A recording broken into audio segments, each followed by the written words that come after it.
La política inicial planteada por Javier Milei respecto a la guerra entre Rusia y Ucrania, personalmente me pareció correcta, ¿no? Definirse de una manera clara y contundente en favor de Ucrania en la medida en que fue el país atacado y cuestionando a Rusia en la medida en que fue el país que atacó, el país invasor. Me pareció una posición correcta la que tuvo Milei frente al presidente ucraniano Volodymyr Zelensky, y me pareció incluso merecido que recibiera de Ucrania una distinción importante debido a ese apoyo tan nítido, tan contundente.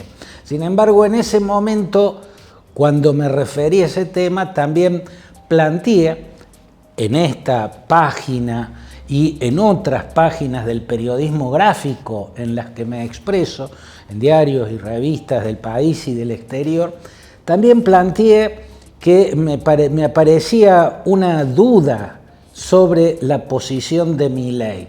Me parecía correcta, y lo sigo sosteniendo, la posición inicial fue correcta, porque incluso corregía una deriva muy oscura que habían dejado los gobiernos anteriores, los gobiernos del kirchnerismo, los de Cristina y el de Alberto Fernández con Cristina.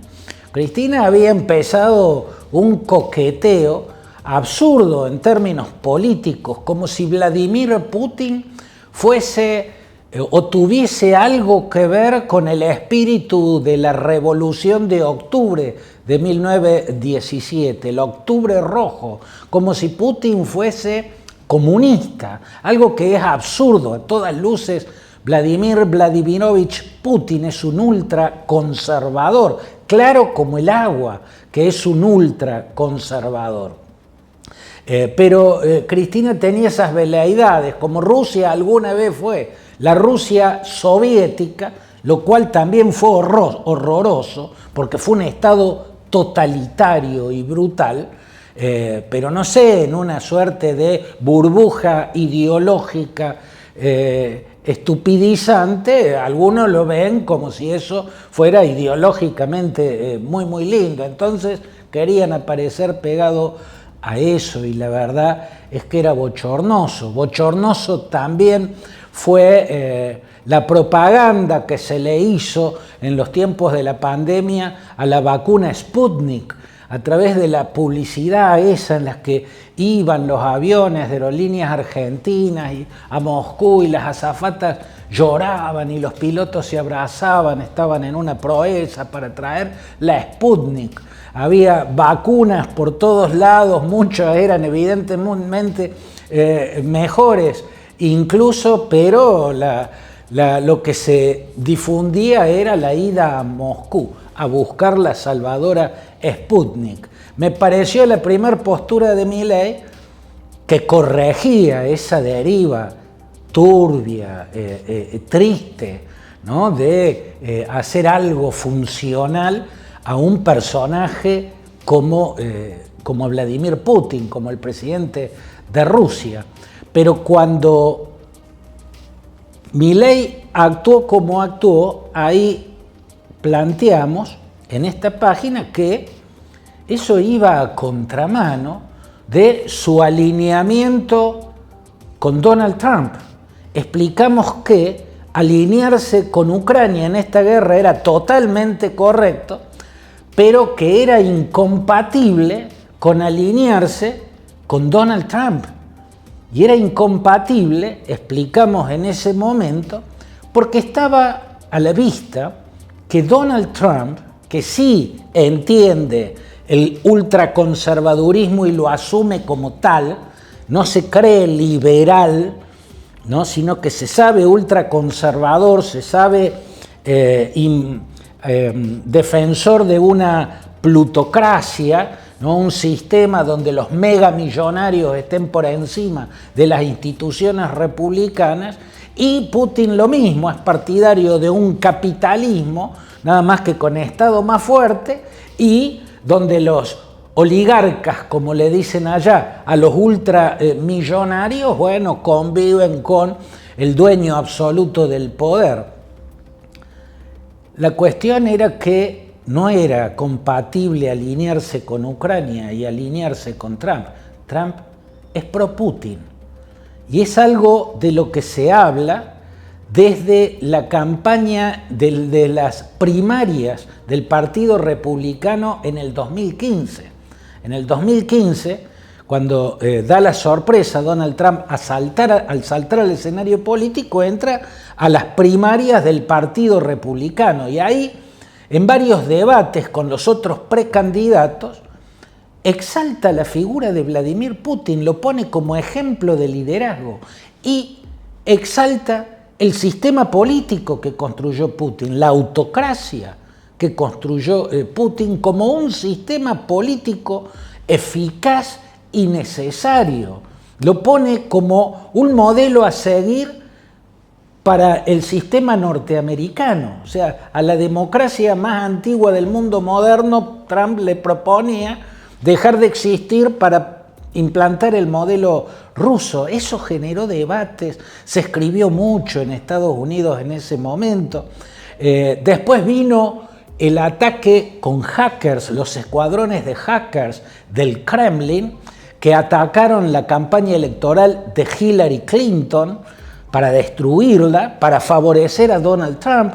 Esos mismos aparatos que libran batallas en las redes inundaron las redes de fake news, favoreciendo a Donald Trump y difamando a Hillary Clinton.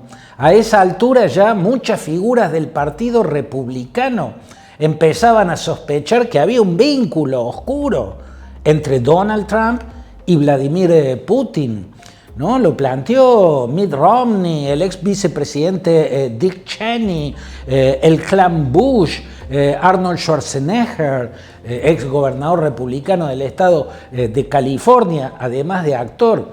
Lo planteó en su lecho de muerte el respetadísimo senador por Arizona, John McCain, cuando le exigió a su familia que no dejaran entrar a su funeral a Vladimir Putin, entre otras cosas porque lo consideraba, lo que muchos dicen en Estados Unidos, the Putin puppet, ¿no? El títere, la marioneta de Vladimir Putin.